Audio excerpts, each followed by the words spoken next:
চল বান্ধবী, আজকে এই রুমটাতে বসে টিফিন খাই। হ্যাঁ, এই রুমটা? তুই কি পাগল হয়ে গেছিস? দেখতে পাচ্ছিস না রুমটাতে তালা মারা রয়েছে? হ্যাঁ হ্যাঁ, তো এটা তো তালা মারা। তালা মারা কেন এই রুমটাতে? Are you serious? তুই সত্যি জানিস না এই রুমটাতে কেন তালা মারা রয়েছে? না রে। তাহলে শোন, আজ থেকে 10 বছর আগে এই রুমটাতে একটা মেয়ে টিফিন খেতে ঢুকেছিল আর মেয়েটি ঘুমিয়ে পড়েছিল। তারপর মেয়েটির আর ঘুম ভাঙেনি আর সেদিনকেই পড়ে গিয়েছিল পুজোর ছুটি।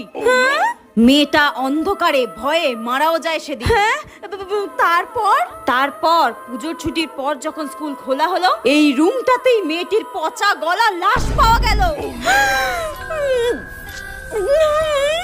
আমি তো শুনেছি ওই মেয়েটির অশরীরী আত্মা আজও এই স্কুলে ঘোরাফেরা করে। আমি এই স্কুলে আর পড়ব না। হ্যাঁ, এ ভাই শোন, ওই দেখ। হ্যাঁ, ভূত।